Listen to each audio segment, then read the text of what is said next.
being TEDx's first, this is the first session being hosted in Mumbai. So a round of applause for TEDx, guys. Great job. Thank you for having us here. I've got some great friends in the audience, so I'll try and hold back a few things that I was going to say. Personally, for me, today, 26th February 2011, is the day that matters. Why? Because the biggest celebration of life, you will think, is getting an Oscar, making $1 billion, getting an award by GQ, getting recognized by so-and-so, and so-and-so, and so on and so forth. But no, it's not that way. The biggest celebration of life is you take a deep breath, take it in, and let it go. What happened? You just got to know that you're still alive. So you must celebrate that. So it's crucial. What you do, you must have utmost belief, you must get utmost pleasure, and you must have utmost excitement in what you do. Creating advertising, communication, movies, God knows what. In this current phase, I've got motivated by 3 people. And those 3 people are making a lot of influence and creating a certain amount of passion and creating a certain amount of energy that I'm able to do what I'm doing. So it's very crucial that for me, I don't know if it's going to work for you or not, to get inspired by certain people, elements, because I think they can create the right aura and energy in what you want to do.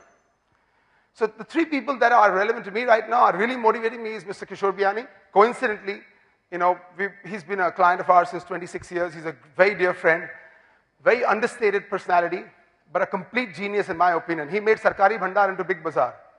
He sold us the same atta that we used to stand in queues to buy, now in a nice air condition with jingles playing in the background. And of course, changed the whole dynamics of retailing and consumerism.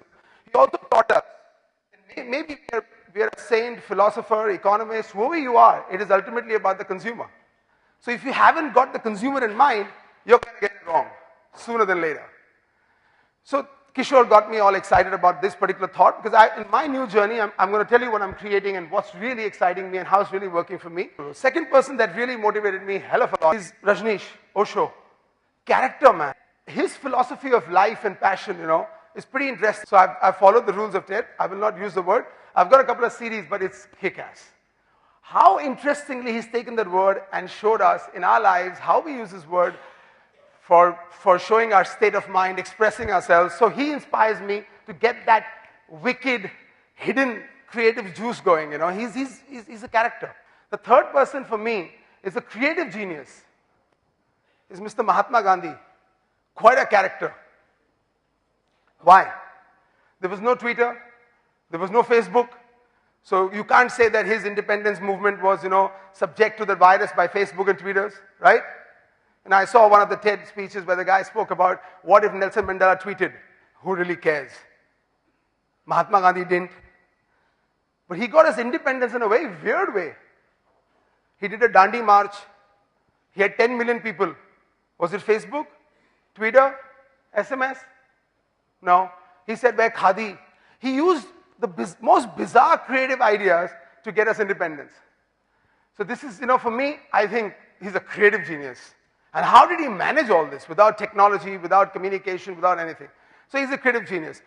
Now in this process, I got excited by these 3 people and then embarked upon a journey that, listen, I went to this mall called Palladium. It's in Lower Parel, Mumbai.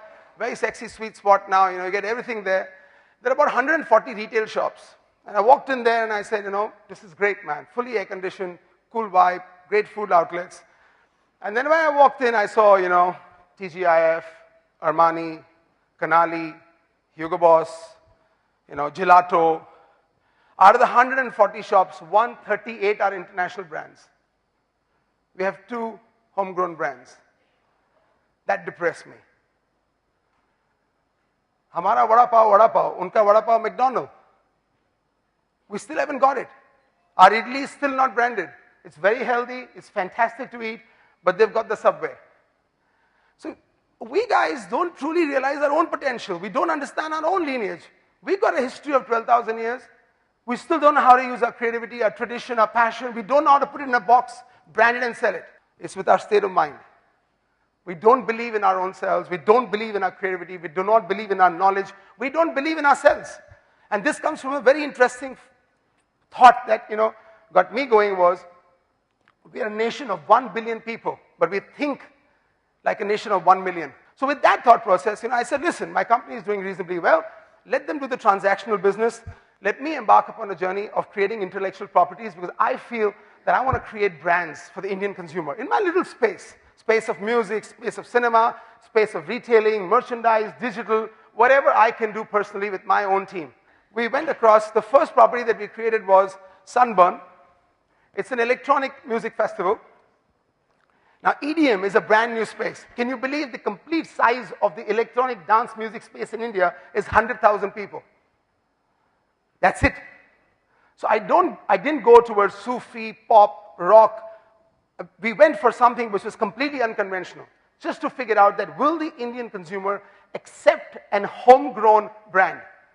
Or does he still want a Glastonbury to be imported, a Sensation White? There are massive festivals across the world.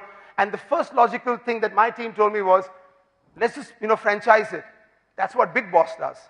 That's what How to Be a Millionaire does. The first thing, the quickest thing we do is, even restaurants we franchise. Let's get Nobu's to Bombay.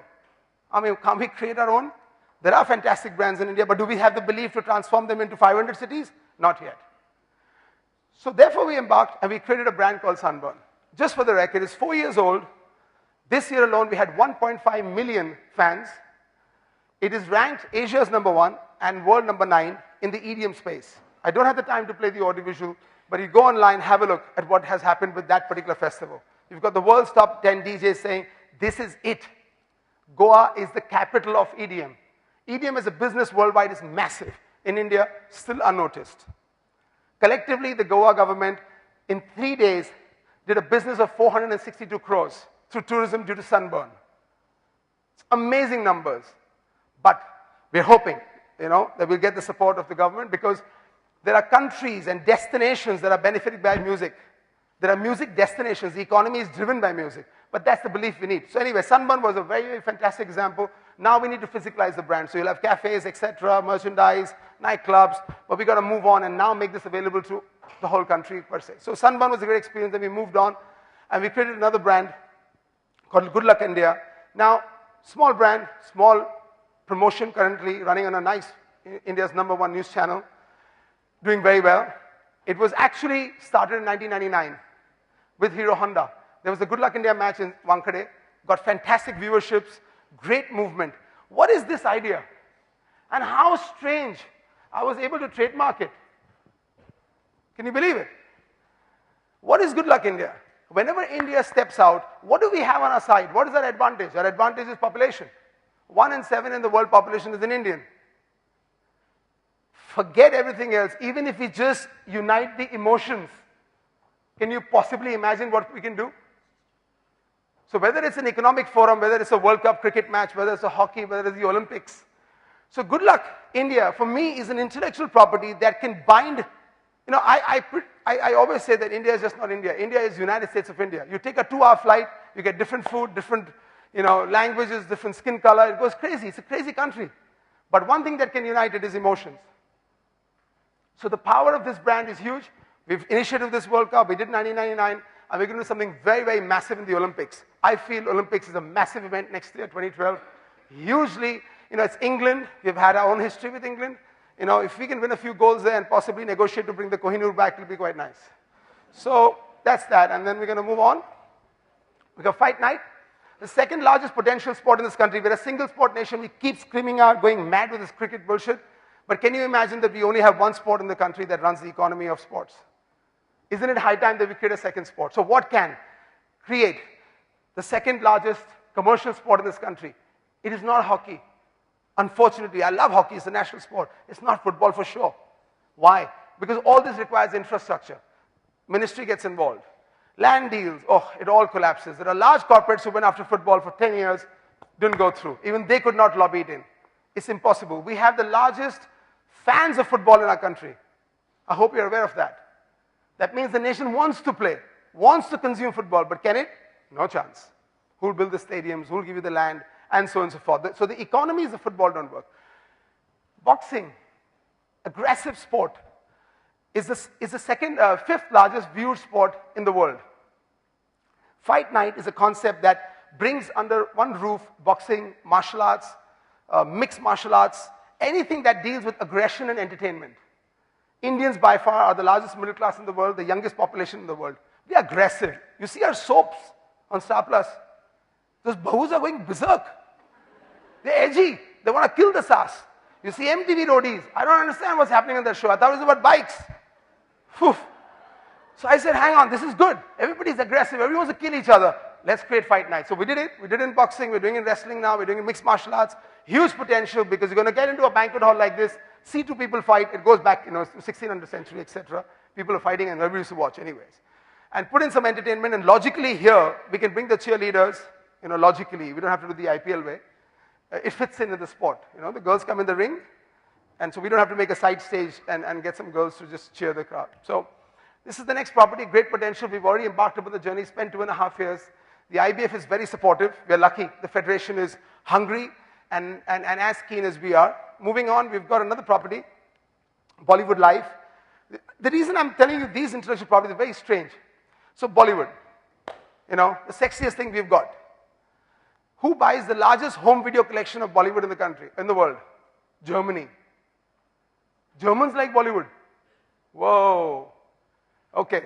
Now, I've got a friend who lands from Agartala and Munich, comes to Bombay and he says, hey, everything is exciting, we're going to have great food, but listen, let's go to Bollywood. So I said, you're in Bollywood. Okay, great.